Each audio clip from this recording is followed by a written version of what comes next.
Du 27 juillet au 1er août, venez au Festival international des arts de la marionnette à Saguenay. Une foule de découvertes vous attend.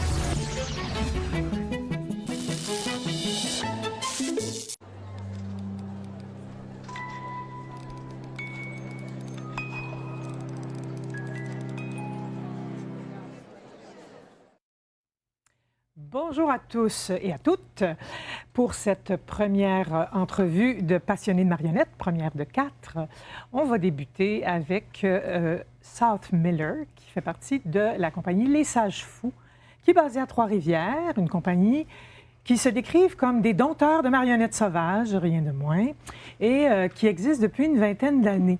Alors, South, la compagnie, parle-nous un peu de la compagnie, le cheminement de la compagnie depuis 20 ans. Je sais que vous avez fait 10 ans dans la rue, peut-être plus, mais là, dans la rue, dans le sens de art de la rue. OK. Le cheminement de notre compagnie. On est fondé à Trois-Rivières. On a réalisé très vite qu'on avait besoin de sortir et rejoindre notre public vite pour voir c'est quoi la réaction. Donc, on est sorti de notre atelier au centre-ville de Trois-Rivières et il y en avait toujours une foule sur la rue principale. Donc, on a commencé à confronter nos œuvres en direct là, sur la rue. Et c'est comme ça qu'on a créé nos premiers 2 spectacles qui, oui, ont fait énormément de tournées internationales dans les festivals de théâtre de rue et de marionnettes. Et à un moment donné, on s'est dit, non, là, ça prend un peu plus d'écoute, un peu plus de finesse, des petites marionnettes, des univers. On voulait développer. Donc, on a commencé à créer pour des salles non conventionnelles. Théâtre et salles non conventionnelles, c'est-à-dire des granges, des châteaux, des entrepôts, des écuries, des théâtres. Bon, puis les Sages Fous, les premiers spectacles que vous avez faits, c'était Bizarrium. Et Paradissimo. Les deux qu'on a joués à Saguenay, d'ailleurs. Oui, c'est pas la première fois que vous venez au festival. Oui. C'est ça. Donc, ces deux spectacles-là, ils ont été créés à Trois-Rivières, puis ils ont tourné partout dans le monde. Vraiment, oui. Bon. Maintenant, depuis que vous faites des créations dans les salles, vous avez aussi, pour faire ces créations-là, un lieu de production à Trois-Rivières. Bien, dans le fond, on avait un magnifique atelier au centre-ville, avec vue sur la rue des Forges pendant 10 ans. Et à un moment donné, la ville voulait qu'on s'installe, puis ils voulaient nous aider à trouver quelque chose. Ils voulaient qu'on continue à développer la ville, dans le fond, je pense, avec la marionnette. Et on s'est fait confronter à plusieurs lieux étranges et un peu pas très attirants pour dire qu'on s'est assis ensemble puis on a dit où est-ce qu'on veut être. Puis on a réalisé qu'un espace qu'on a utilisé depuis quelques années, juste pour répéter au rez-de-chaussée, parce que notre autre atelier c'était sur le 3e étage, c'était attaché en arrière d'une fantastique église tricentenaire. Dans le vieux Trois-Rivières. Et on a fini par prendre tout cet centre. Dans le fond, c'était le lieu de Sunday School de l'église. Un grand espace de 2000 pieds carrés. Et on l'a transformé dans notre lieu, dans notre atelier. Et ça a devenu ça a devenu notre atelier de création, mais la base aussi où on recevait... on organise 2 événements de marionnettes et c'était le QG de ces événements-là. Donc, c'est ça, les 2 événements de marionnettes que vous organisez. Chaque année, vous organisez 2 événements de marionnettes? Non, chaque année, on organise un des 2. OK, donc chaque événement est biennal. Voilà, comme le FIAMS, tout est raccord. Oui, on organise le micro-festival de marionnettes inachevé qui accueille des projets en work in progress. Puis ça, c'était parce qu'on était toujours sur le bord de partir en Europe. Et on avait toujours besoin de travailler et confronter nos productions. Et des fois, quand tu es en création, tu n'en as pas un spectacle au complet, tu en as 15 minutes. Mais comment est-ce que tu fais venir du public dans la salle pour 15 minutes? Ah! Donc là, on a invité des amis, dont la Tortue Noire, qui sont venus un des premiers, là, je dirais. Et puis, donc, on organise ce festival-là. Et puis là, pour faire suite à ce festival-là, on présente des hits, je dirais, du micro-festival qui sont finis depuis. Et puis, dans ce qu'on s'appelle la saison de théâtre insolite. OK, donc vous ne perdez pas le fil des créations, c'est le cas de le dire. Vous présentez des premiers morceaux, des premières ébauches, puis ensuite de ça, l'œuvre, une fois finie, dans le festival. Donc, puis aussi, Sages Fous est bien implanté dans sa communauté à Trois-Rivières. Là. Oui, mais dans le fond, cette église tricentenaire là, sur laquelle notre atelier est attaché, a été... les Anglicans l'ont vendu à la ville de Trois-Rivières pour $1, puisque le toit coulait. Et tout de l'extérieur était restauré par la ville, mais l'intérieur, ils ne savaient pas quoi faire avec. Et donc, nous, on a proposé un projet qui s'appelle la Fabrique de théâtre insolite, qui est un lieu dédié au processus de création en marionnettes et théâtre d'objets. Donc, on va s'ouvrir officiellement en 2023. Oh! Même l'année que la prochaine FIAMS. D'accord, bon, c'est OK. Donc, c'est ça. Maintenant, là, vous venez au FIAMS avec Tricycle. Oui. OK, qui s'inspire, que vous... Tu sais, vous êtes inspiré de ce que vous voyez tous les jours à Trois-Rivières ou de choses que vous voyez peut-être pas tous les jours, mais de temps à autre, des phénomènes, des gens particuliers. Mais je dirais qu'on est à la base très inspiré par des gens qui vivent sous le radar, en général. C'est une des raisons pourquoi on aimait jouer dans la rue. On a l'impression un peu d'être des underdogs ou des renégats nous-mêmes de notre art un peu et dans la vie. Donc, on a passé beaucoup de temps dans la rue. Et dans la rue, on rencontre tous ceux qui habitent cet espace aussi. Et entre autres, à Trois-Rivières, il y en avait beaucoup de bonhommes patenteux qui avaient des tricycles de fortune avec des remorques de fortune, et puis que chacun avait leur spécialité. Il y en avait qui, c'était juste le métal. Il y en avait d'autres, c'était juste les vieux meubles. Les canettes. Il y en avait des comme Monsieur Canette. Il y en avait qui étaient, je sais pas, des électroniques, des choses comme ça. Et puis, ils tournent et ils font le tour des poubelles et puis ils ramassent tout et n'importe quoi. Donc, nous, on s'est dit, ici, notre personnage central, c'était quelqu'un comme ça. Mais c'est quoi sa spécialité à lui? Qu'est-ce qu'il ramasse? Des rêves? Bon, puis cette création-là, vous la présentez aujourd'hui, mais le processus de création a débuté il y a quelques années. Oui, ça a été un processus long. Nos spectacles sont très fignolés et très complexes des fois. En tout cas, celui-là et la précédente, en tout cas. Et dans le fond, on a fait un premier bout de création entre en 2015 et 2017. On a sauté 2016 parce qu'on a eu des jumeaux. Oui. On va parler tantôt de la conciliation travail-famille. Ça ralentit le processus de création légèrement. Et quand on a sorti le spectacle en 2017, on a fait une petite tournée européenne avec, mais on n'avait pas l'impression qu'elle était finie. En particulier, c'était dur pour nous de jauger le temps qu'il faut mettre sur la création avec les bébés, puis les réveils nocturnes et tout est quanti. Oui. Donc, bref, il y a eu des moments forts et des moments un peu où on était comme non, c'était pas ça, là, il faut en mettre du temps. Et là, bien, on a retrouvé le spectacle en 2019, on l'a retravaillé, on l'a fignolé, on l'a aimé. Fin 2019, prête pour une bonne tournée, tout arrangé. 2020 allait être plein de tricycles. Et là, qu'est-ce qui est arrivé? Je ne sais pas, il y avait une pandémie. J'ai entendu dire ça. Oui, il y a une pandémie, puis tout était annulé. Bon, ben. Donc là, quand on a présenté hier, pour nous, c'était comme une première mondiale parce que c'était la première de cette version-là qui est aboutie, qui est rendue là, qui était prête à confronter son public. Puis le décor s'est promené aussi, hein? Tu m'avais parlé de la Norvège.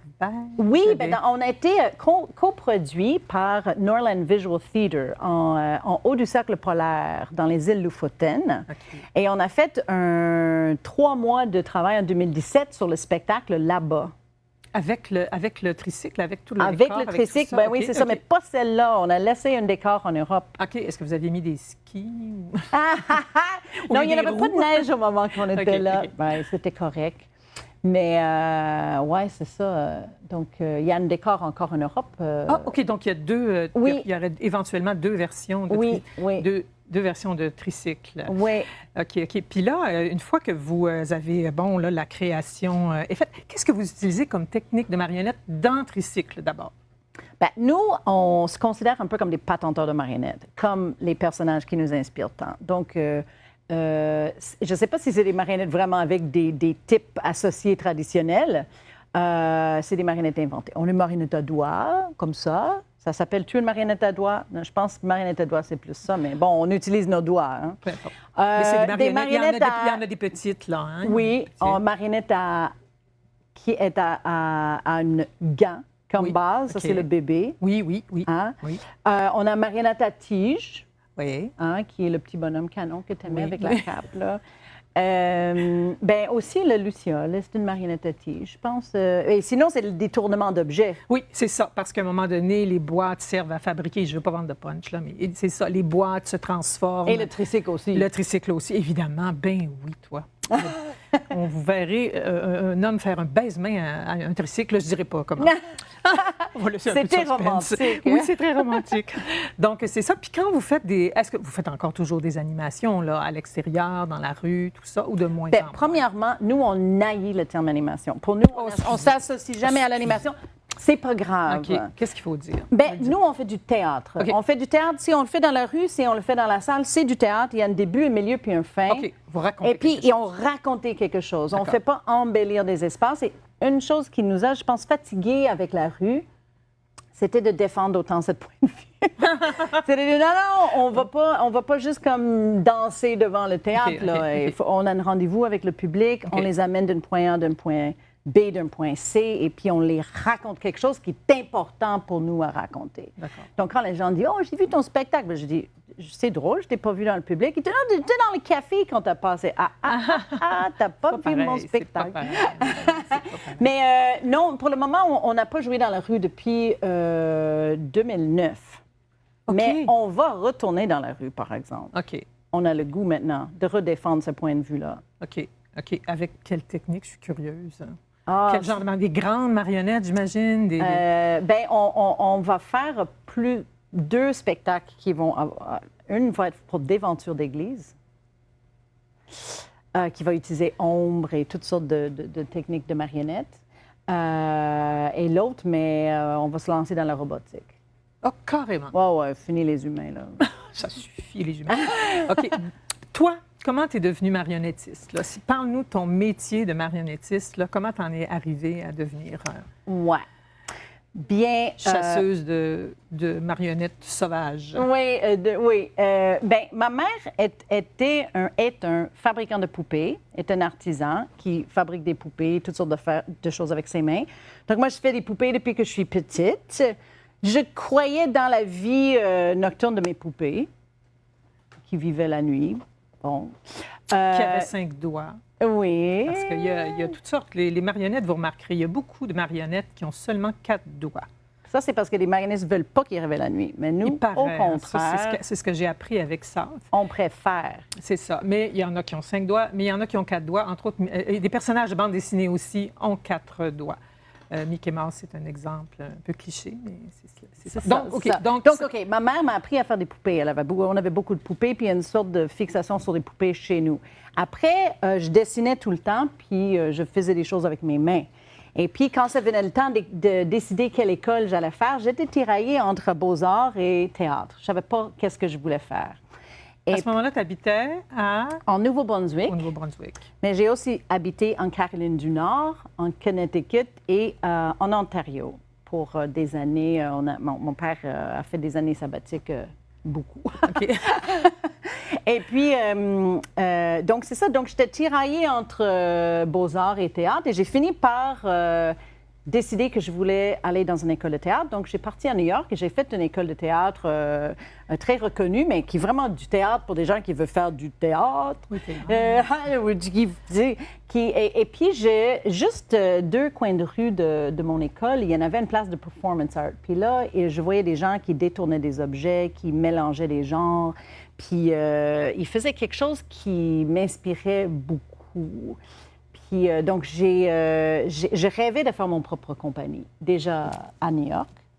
Et j'ai travaillé avec Bread and Puppet, j'ai travaillé avec quelques compagnies dans la grosse pomme. Et puis, à un moment donné, j'ai quitté temporairement. J'ai venu à Montréal pour visiter des amis. Et puis, j'ai rencontré Jacob. Et puis, on a... Vous avez eu beaucoup de bébés marionnettes. Oui, c'est ça. En tout cas, notre compagnie est née à partir de notre rencontre. Et puis, on a déménagé à Trois-Rivières pour avoir plus de place pour construire nos marionnettes puis nos décors. Puis voilà. C'est ici que ça t'a mené. C'est ça. Puis, c'est ça, les marionnettes que vous faites, c'est des marionnettes qui sont, inspirées de la réalité, mais l'imaginaire est quand même assez fort. Puis, il y a des atmosphères, en tout cas, si on parle de tricycle, il y a quand même des atmosphères sombres, inquiétantes, mais très ludiques, puis avec une espèce de humour en dessous de tout ça, qui est très réjouissant, en tout cas, en ce qui me concerne. Donc, ton travail de marionnettiste, comment ça se passe? Parce que là, vous produisez, là, vous tournez, là, la compagnie, les Sages-Fous, ça roule. Hein? Oui. Comment tu fais ça, la conciliation travail-famille? Comment ça se passe? Au début, ça se passait bien quand il y en avait juste un enfant. Après qu'il y en avait 3, c'était un petit peu plus compliqué. Quoique maintenant qu'ils sont tous propres, hein? Ouais. On n'est plus leur valet de fesses. Maintenant, on se réjouit déjà. On aurait voulu aller en Europe avec eux cette année dans une tournée, mais bon, on n'a pas pu parce qu'il y avait cette pandémie. Oui, cette chose. Oui. C'est sûr que ça rend... tu sais, on voit beaucoup, je pense que les femmes, souvent, ils font leurs enfants avant de faire leur carrière ou ils font leurs enfants une fois que leur carrière est bien entamée. Puis nous, on a choisi l'option une fois que la carrière était bien entamée. Puis c'est difficile dans les deux sens, je pense. Il n'y en a pas de facile. Oui, oui, puis c'est ça. Vous avez des ressources aussi. Il y a de la famille autour. Il y a des gens qui vous... Non, pas tant, non. Bon, OK, non, OK. mais mes parents sont loin, là. Tu sais, ils sont à 1000 km, là. C'est dur pour... Hey, viens les garder. OK. Bon, alors c'est ça. Mais ils sont quand même une partie de la compagnie. Ah oui, bien, ils aiment ça, là. Ils sont tombés dedans quand ils étaient petits. Oui, vraiment. Oui. On a un acteur de burlesque, un petit de performance art, puis un régisseur, là. Parfait, là. Ça va continuer. Oui, c'est ça. Vous avez fait beaucoup de festivals, beaucoup de tournées. Est-ce qu'il y a des festivals qui t'ont marqué ou des endroits où tu es allé que tu as trouvé particulièrement réjouissants, intéressants, où tu as appris des choses? Bien, c'est clair. Par exemple? Bien là, tu sais, on en a fait 200 festivals internationaux, donc il y en a tellement, n'importe lesquels, oh mon Dieu. Mais peut-être, il y a des premiers qui nous a vraiment marqué, c'était à Vermont, c'était Puppets in the Green Mountains. Et puis, ce qu'on a aimé, c'était que c'était organisé par des marionnettistes, par des artistes. Et tous les artistes mangeaient ensemble, puis on avait un moment ensemble entre artistes. Mais tu sais, ici, on crée la même atmosphère, puis le Tortue Noire aussi, c'est une compagnie, tu sais, on sent que c'est organisé par des gens qui savent, puis on a un lieu de convivialité et tout, là, mais c'est ça, nous, écoute, il y en a tellement lesquels, là. Bien, par exemple, est-ce qu'il y a des spectacles que tu as vus en tournée qui t'ont marqué? Oui. Par exemple? OK, par exemple, un moment donné, on était en Belgique et on a vu, c'était un moment où on tournait beaucoup dans la rue. Puis la rue est associée souvent avec des choses légères, des fois frivoles et très colorées. Et cet univers-là, ça nous frustrait un petit peu à la longue. Et puis, à un moment donné, on est arrivé sur une place publique et il y en avait une sculpture. Et ça avait l'air d'une sculpture, sauf que c'était des humains qui étaient déguisés en pierre. Et c'était une réplique d'une sculpture en honneur des survivants de la ghetto de Varsovie. Et à un moment donné, la sculpture a commencé à prendre vie. Sans parole, ça racontait l'histoire du Deuxième Guerre mondiale, de l'Holocauste, des Juifs qui rejoignent Israël.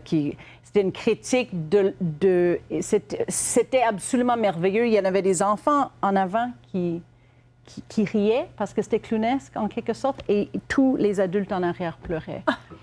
C'était un des plus beaux... ça nous a montré que c'est pas parce que c'est dans la rue que ça ne peut pas être grave et important. Significatif. Et on les a amenés à Trois-Rivières.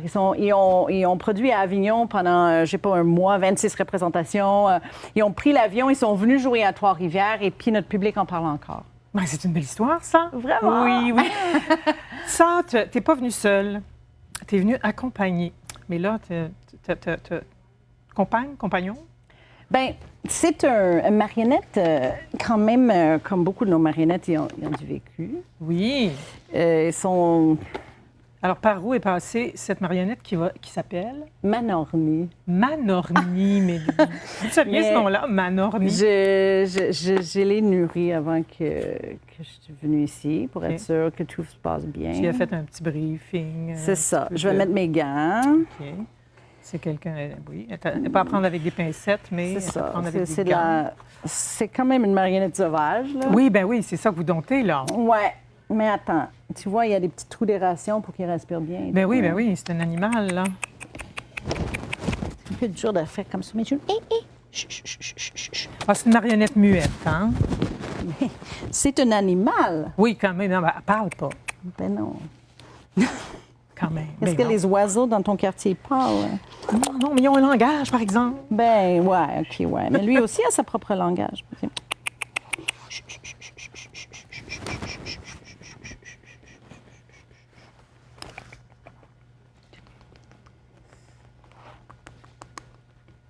Oh! Attends. Hey! Il est gentil quand même. Il est apprivoisé, il Oui, t'aime oui, beaucoup. oui, oui. Lui, c'est le dernier de son espèce. OK. On l'a trouvé en bas d'un arbre. Et puis, après, on a comme ouvert notre grand livre sur la marionnette là, dans le monde, tu sais, le livre, l'encyclopédie, la marionnette. Puis on a vu que c'est une espèce rare en voie de disparition. OK. Ça s'appelle une manornie parce que c'est un savant mélange d'une main et d'un oiseau. Ah, Hein? OK. Tu peux tirer les conclusions oui, que tu veux. Ornithologue, ornithologie, même. Ben oui, OK, voilà, tu as fait le lien. Oui. Et puis, c'est ça, ce qui est vraiment magnifique avec cette espèce-là, c'est que c'est le mâle qui couvre l'œuf. Oh. C'est la femelle qui le pond, mais c'est le mâle qui couvre. Et puis, imagine notre grand plaisir. OK, fait que là, c'est... Quand on a vu qu'il y en avait un œuf, OK. le seul problème, mais si on peut appeler ça un problème, c'est que c'est 40 ans la gestation. OK, oui, c'est... Oui, ça donc fait que faut, nous, on ne sait pas il y avait quel âge qu'on l'a pris. On ne sait pas, tu sais, ça se peut qu'il est clos comme en direct là, en ce OK. moment, mais ça se peut qu'il y en a pour Oui, une plusieurs vingtaine années d'années encore. encore. Sauf que ça va être une marionnette tout neuve. Qu'on peut intégrer dans nos spectacles. Donc, c'est ça. Eh ben, On s'est dit, bienvenue à Manorny. c'est comme ça qu'on les élève. C'est comme ça qu'on aime ça. On les laisse faire leur gestation, là, procréer, tout ce qu'il faut faire. C'est joli. Oh, oui, Oui, Mathieu. c'est vraiment craquant. J'en voudrais une. Ben, il y en a juste un. Je vais surveiller le bas des arbres. Quand je vais passer à côté d'un Si arbre, tu je envoies regarde une, par s'il te terre. plaît, fais-nous signe, Oui. parce que, tu sais, on pourrait essayer de faire quelque chose. On pourrait les mettre les deux ensemble. Mais Certainement. je ne sais pas à quoi ressemble la femelle, là. Certainement. Hein? Certainement. Bon, bien écoute, c'est Mais plaisant écoute- qu'on ait fait la connaissance de Manorny. Comme tu vois, Manorny est un peu comme beaucoup de nos marionnettes. Il y a un petit air un peu usé par la vie. Nous, on aime ça on aime ça les marionnettes qui ont du vécu. Ben oui, c'est les meilleurs. Ah, ben oui. Comme les humains, hein? Moi, c'est comme le bon vin, tu sais. Bon, là, parlons futur. Quels sont les projets des Sages Fous? Ben, c'est que Pour les on mois est... à venir ou les années? à venir? Oui, mais nous, on vient juste d'avoir une annonce officielle du ministère de la Culture, Patrimoine Canada, de fait qu'on va transformer cette fabuleuse chapelle et monastère en fabrique de théâtre insolite. Donc, les prochaines années, jusqu'à 2023, on va être dédié à suivre ce chantier, suivre ce projet et créer notre spectacle d'ouverture. Quand je dis spectacle d'ouverture de l'Église, mais Ah, l'ouverture, c'est ça, sur le parvis. sur le pavé de l'Église. Oui, né le théâtre. tu sais. Oui, Donc, oui, voilà, les mystères et tout est là, raccord. ouais, Nous, on va, la religion s'en va, puis le mystère reste. OK, et puis Tricycle va rouler jusqu'où, là? Ben, Tricycle, on va lui faire jouer beaucoup dans la fabrique, la future fabrique de théâtre insolite, avant qu'il ferme pour un an. OK. Et puis, dans le mois de novembre. Puis après, ben, on espère partir en France l'été prochain, faire un tournée. Puis ben, on verra, là. Le monde est ouvert. Bon, ben écoute, donc c'est ça. Alors, on va se laisser là-dessus. Merci beaucoup de ta visite, Mais c'était le fun. South. Et puis, on invite les auditeurs, téléspectateurs, spectateurs des réseaux sociaux. On revient dans quelques minutes avec Patricia Bergeron de la compagnie Le Théâtre à l'envers. Puis, on va parler, entre autres, de la production qui est présentée actuellement au FIAMS, qui s'appelle La petite fille aux oiseaux. Et Tricycle est à l'affiche au FIAMS et à voir.